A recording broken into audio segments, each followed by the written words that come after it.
It is my pleasure to welcome Alex J. Pollock to the show. He is a senior fellow with the Mises Institute. We've had lots of Mises people on over the years, and they're always really interesting.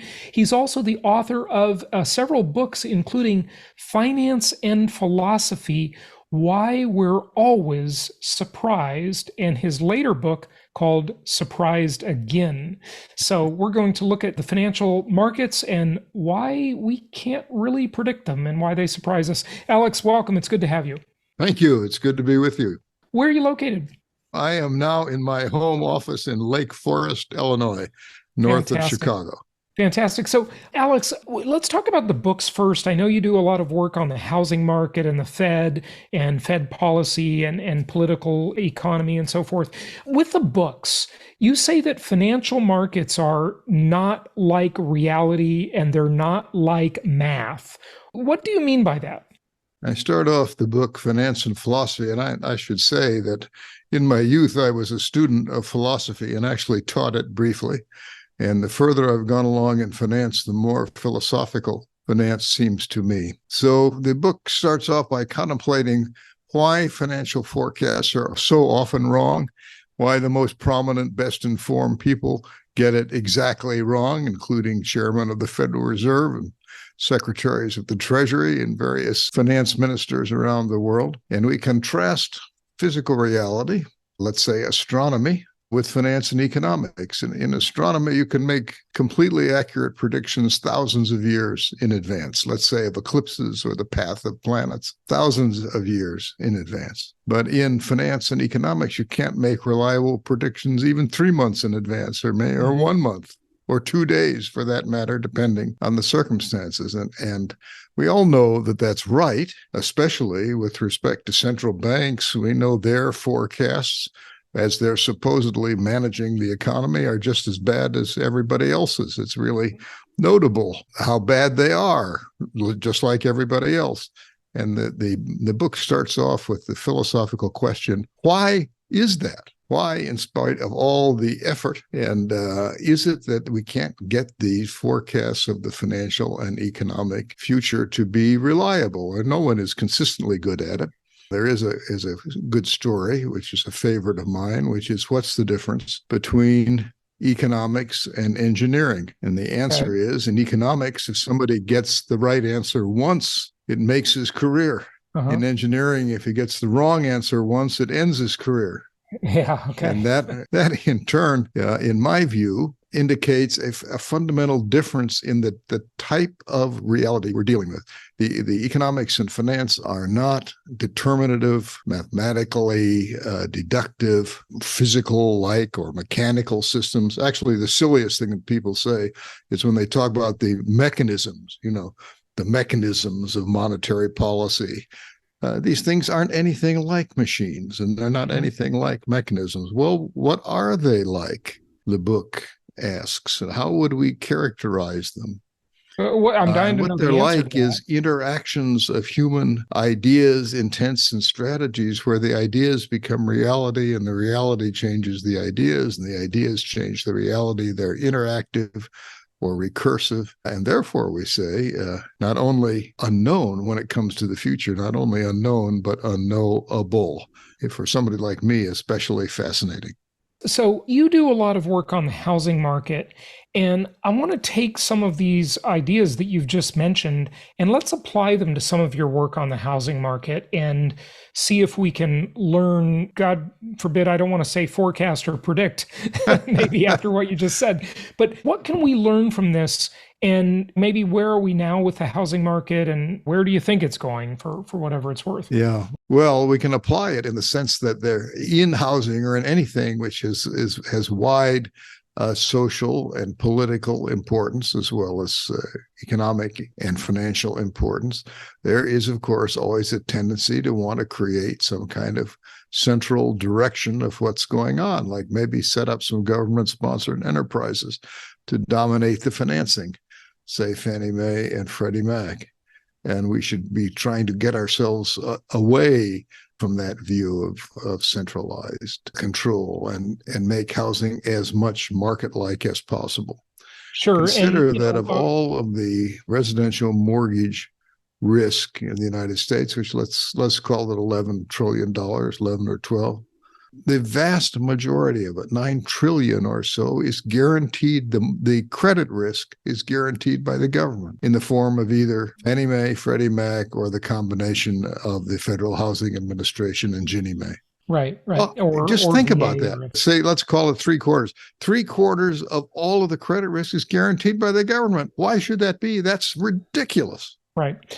Of course. And look, you're not going to get any disagreement on free markets from our audience too much, except for those who are very confused about how things should be. But look, Well, you may have some, you may have some loyal listeners who loyally sell their loans to Fannie and Freddie. Sure. Well, and Ginnie.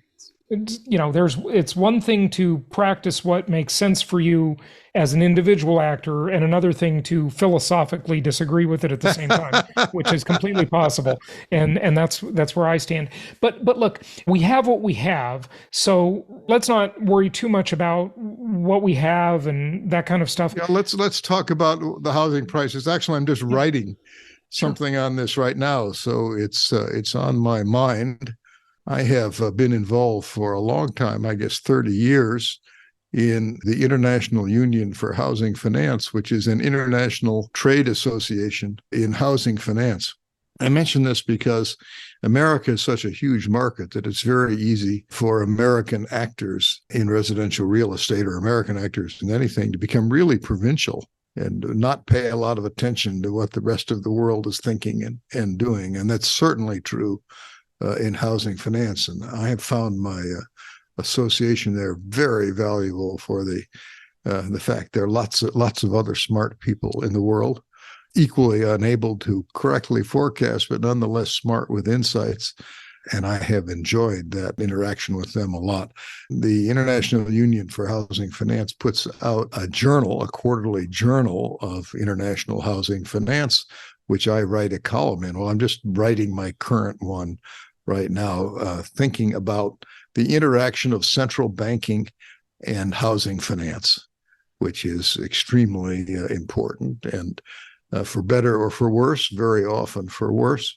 So we had in the 21st century, I'm just thinking about this, the first great housing bubble of the 21st century, and now we've had the second great housing bubble of the 21st century, promoted and financed and stoked by the central bank, by the Fed, both by abnormally suppressing interest rates in the short-term rates and long-term rates by its buying of long-term fixed-rate assets, both government bonds and mortgages. So the Federal Reserve, as I like to say, made itself into the all-time biggest savings and loan in history by buying more than $2.5 trillion in mortgage assets and financing them short, thereby feeding this astonishing bubble. When you look at the graph and you think that the peak of the second great housing bubble of this century is 67% over the peak of the first housing bubble. Yeah. So now, tell me, Alex, define bubble. What does bubble mean? Bubble is an expansion in price and in credit, which is self-feeding and puts prices and credit exposures to unsustainable levels, which must correct.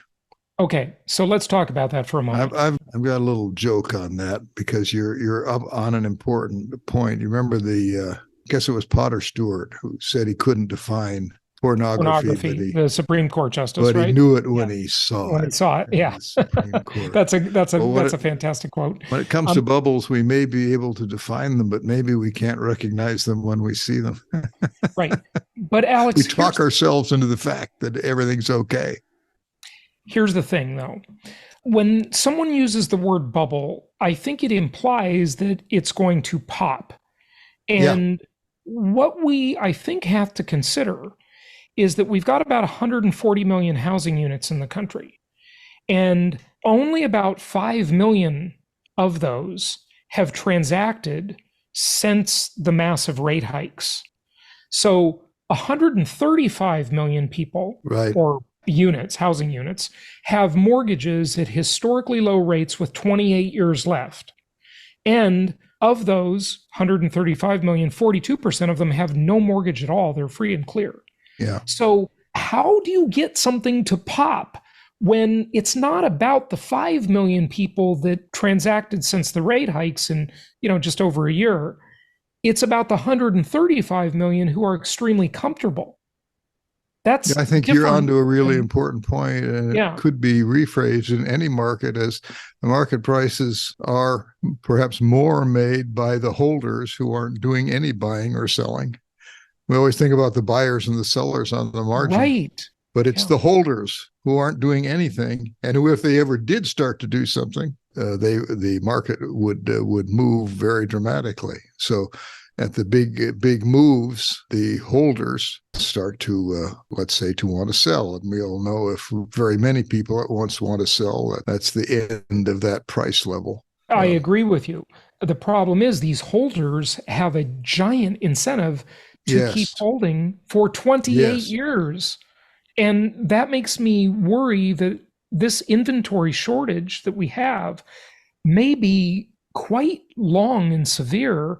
might And people are calculating the housing inventory shortage at, anywhere between 2.5 million to 5.5 million. That's where most seem to sit. You may have a different opinion on that. Feel free to tell us in a moment.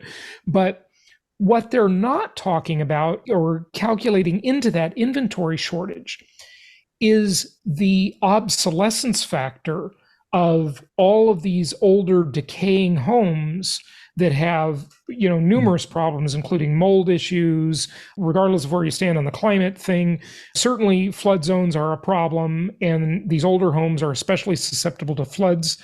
So this seems to be quite a big shortage issue. And if the holders don't sell, which they don't seem like they're going to have any reason to anytime soon, will the shortage just continue? And could be. I mean, we have this really fascinating situation, don't we, where the mortgage rates more than doubled. They went from abnormally low, created low by the Federal Reserve's making itself into the biggest savings and loan in history, as I said, artificially low, sure. to up to 7% or so. Well, that's to normal.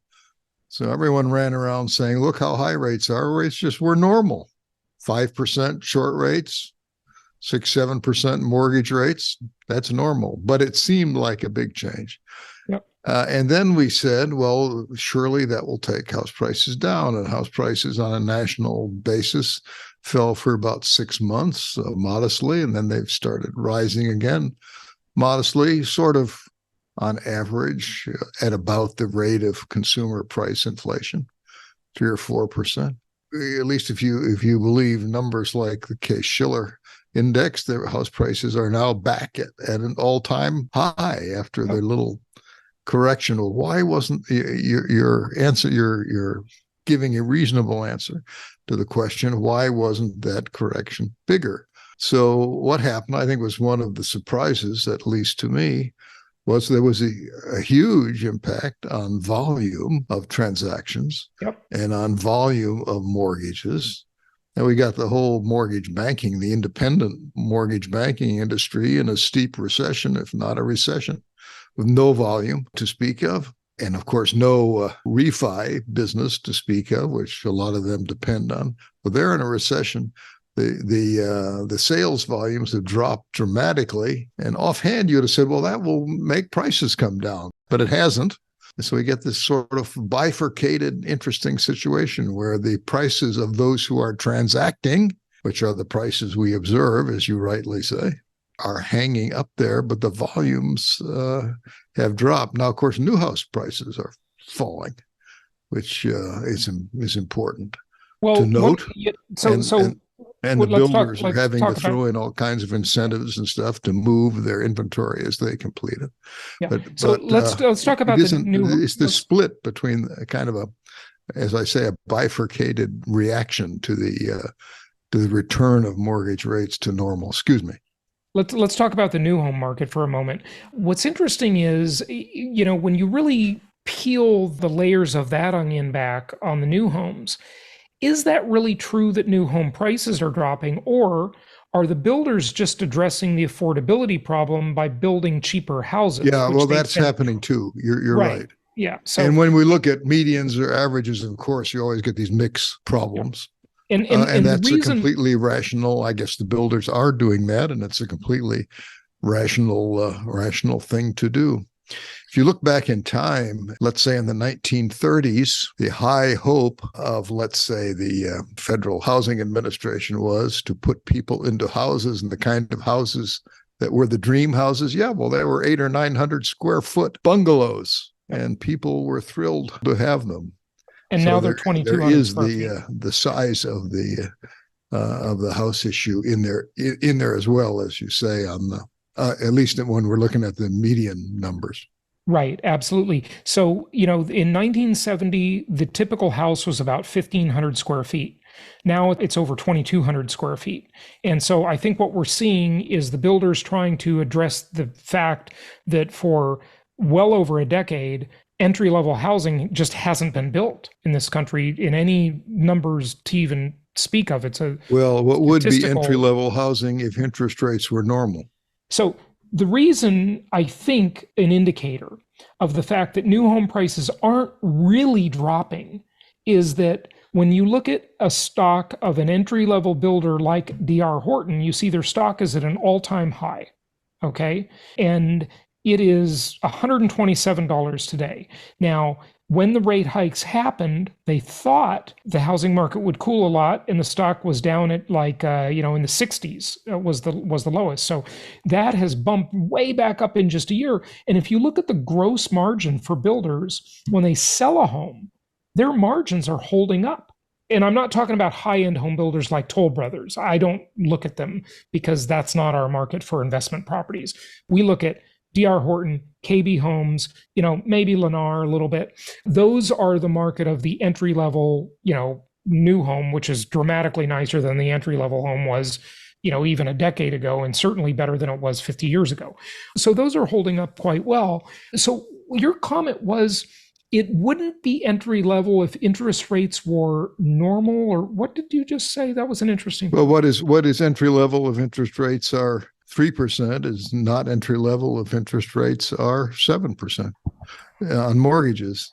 And entry level might be something which we would think of as a more modest house, which in a long-term perspective looks like a very luxurious house, as I say, relative to the bungalows built, say, post-World War II, that still are a lot of them around.